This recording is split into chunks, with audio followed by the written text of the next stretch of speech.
Hello, we're going to be providing a video to show the assembly of this silo gazebo, and we wanted to start with some helpful tips on planning your purchase.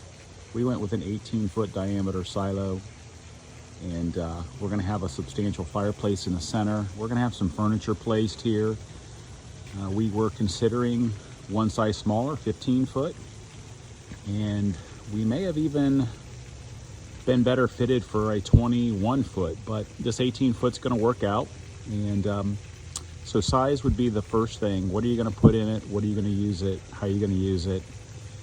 And the second thing would be if you're going to get the golden grain detail, where you're going to place that. We kind of see this from this angle, so we wanted it to face this direction. We've also, as we walk around this a bit, there's a roof ladder, really some steel brackets that make a roof ladder so you can get up to the top. And you also maybe want to plan out where you're going to put those on the roof in relationship to the emblem, and just once you get this into position, just what is it going to look like from all angles. The third thing would be wind. We get a lot of wind from the west, and the back of this is facing pretty much directly west, but as we've lit a few trial fires, we've noticed we are getting some wind through a south, almost a pure south direction, and it is causing some interruption on windy days. And there are some accessories you can purchase with these. We picked up the countertop kit. We're going to do a full electrical package with this, wiring and lighting, some outlets, but there's also some clear windows that are made from a flexible, I'm not going to call it plastic, but it's a flexible tent-like material. We'll probably install those in this opening, which is kind of somewhat northwest, and then our southwest, just so we can open and close. As far as helpful hints in planning, wind, direction, I think that pretty well covers it. Help would be another thing. This is at least a 2-person assembly. 3 would be helpful in some cases. Plan on, with one helper, a full 3 days to install. And let's go ahead and get into some of the details. Foot silo, we hauled it in this 12-foot by 6-foot trailer. Most of the components have been unpacked. We did have a lot of cardboard with us and wood blocks in order just to make sure there was no damage, but we've got the legs here. This gazebo had a countertop. We've also got a fire pit hood. So there's a top ring, a bunch of roofing panels. So we've got all of our pieces laid out just so it's really easy. We have our hardware came mostly marked in the packages. Like this box had hardware for the fire pit. Another box here was hardware for the roof. So it's pretty easy to identify all of your screws and your nuts. You will need some tools. You're going to need some wire cutters to cut straps. A lot of this is wired together, so we got some lineman pliers, crescent wrench. You're going to need a 9/16 open end wrench, 1/2 inch open end wrench, an impact driver with a 1/2 inch socket, 9/16 inch socket. You also are going to want some drill bits and some earplugs.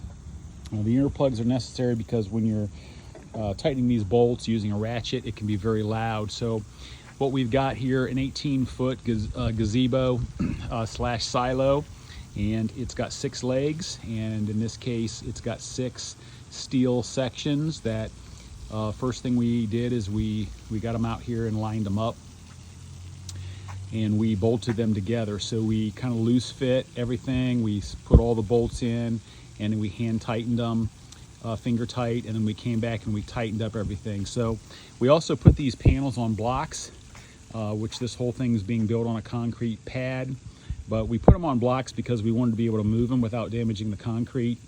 These bolts are the 3/8 by 1. It's very important when you're bolting your panels together that you're running your bolts from the outside in, because you're going to have a leg that's going to be bolted onto this, and you have to have room for it. The next thing, you have these clips They're for the roof. You'll notice, if you look very carefully, that these clips, they're not symmetrical. There is an up and there is a down. So it's very important that the clip orientation is this one single bend here goes up toward the roof, and this double bend that you see the difference, it's down. Again, bolt through. You're going to put these on a 2-1. So as you'll see, right over each leg, this is where we started.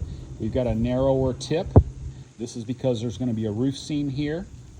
Then we go wide, count of 2, back to a narrow tip. And we do this all the way around. We put all these clips on. Again, we finger tight everything. So we're going to actually start to assemble the roof. We're going to take some videos along the way just to make it super easy for you. Stay tuned. Okay, we've put up 4 of the roof panels following the directions. There are 4 panels that have a hole drilled, pre-drilled at the top. You see it right there. There's only 4 that have that. And the ring is the top ring. And what we did is we set up a ladder and we had some blocking, and we basically bolted those 4 panels at 12 o'clock, 3 o'clock, 6 o'clock, and 9 o'clock. We made sure all of our hole spacing was equal. And then we've got a helper here, so we are 2 people putting this together. We also then put our 2 screws right here in our clips, and then your seams sit on those narrow clips. So we're going to start putting the rest of the roof panels on, and we'll give you some detail after we get those on. We're going to start filling in 1 panel per quadrant and continuing to move around clockwise until we get all the panels in. We have the roof on, so we set all the panels as we indicated earlier. We hand tightened everything. Once everything was aligned, we came back and tightened everything up with an impact. Just some notes. So when you put the ladder rungs on, you've got a separate washer. We took the neoprene washer off and we put it between the L bracket and the roof for a watertight seal and for protection. We've got 1 piece of this like hurricane strap. It goes all the way around the building. We'll finish that. We've still got our holes to drill through the top ring. As you can see, 4 panels came pre-drilled. That's your north, south, east, west, your first 4. So we'll drill those, put the last bolts in, and work on the top ring, provide you some additional direction shortly.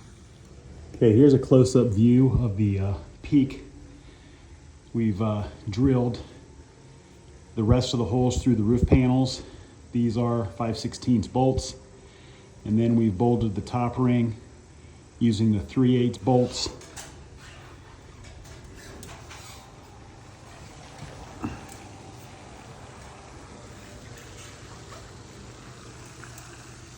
Here's that top ring. We're going to put the cap on now. Okay, here's a close-up view of our fire pit hood. Starting at the peak, we've got our first 4-foot section split about halfway down, halfway through the roof. And we've got 1/4-inch machine screws holding the 2 pipes together at the seam. Our chains are on the 3rd row from the peak down. And this is an 18-foot diameter. Worked out 4 chains would be every 6 holes. Our flue pipe's connected to the top flange on the hood itself. All of these bolts that you see here at the top ring and in the seams are all the 5/16 by 1. There's the eye hook, carabiner. We had extra chain, so we went ahead and we just pulled it tight and bolted it together using 2 of the 5/16 by 1 1/4 screws. On the inside, you can see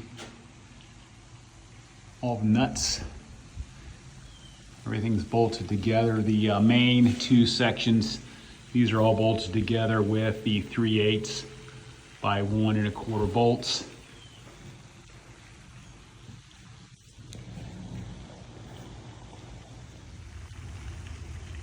Okay, one thing we wanted to note before we show you the JLG we rented to lift this roof assembly is a little bit more of a close-up view of the cap and the flue pipe coming out. But you know, when you're renting a large piece of equipment, one thing you need to know is how you're going to get it to the silo. And we've got concrete here and quite a long driveway. The concrete and the asphalt's a bit newer, so we didn't want to run it over that because it's a heavy piece of equipment. We're kind of out here in the country. We were able to basically bring our piece of equipment up through some fields from the road and get it up here. And the ground was really, really hard and dry. But we want to just absolutely make sure that you assemble the entire top, the roof, the hood, everything that you can while it's basically on the ground. I had limited help. I made a decision to lift the roof before the hood was installed, and I had to do all that from a ladder, and it was very difficult. So I highly recommend do 100% of your roof related high items while this is sitting on the ground before you lift it. It will save you a lot of time, and it's so much easier. Okay, we have hoisted up the top assembly of the silo, and you know, you have to rent something to lift this. So this is a JLG. This 18-foot diameter silo is 2,500 pounds assembled, but I've got 6 legs that are currently not installed. We're going to do that now. So we're lifting 2,200 pounds. And we're going to bolt all these legs on and then carefully position this. We've bolted our 6 legs on, and all of the holes in the top were all pre-drilled. So again, we used 1 1/4 inch by 3/8 bolts, hand tightened, and then came back and tightened everything. Once you come down and you have your lower panels connecting into your legs, you have to drill all of these holes with an 11/64 drill bit. We have 6 legs again, and all 6 are anchored into the concrete with concrete anchor bolts. That's a 5/8 hole drilled with a hammer drill. You put your anchor bolt down inside, washer, nut, tighten it down. On the inside here, we've chose to install panels on the entire back in 2 sections because we get a lot of wind here from the west.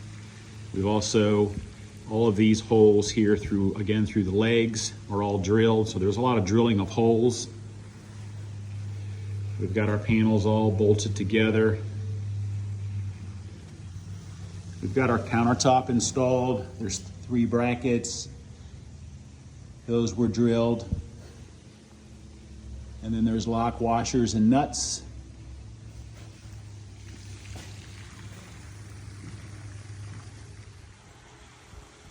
I hope this video makes your installation a lot easier. We have got our landscaping in, and we added some electrical outlets on the inside, and outside we're going to add some solar lighting. My granddaughter's already here sitting in her chair, hoping I start a fire, but there's the countertop, some outlets, some switches. I put LED around the entire perimeter, and so the options are endless. Again, enjoy yours.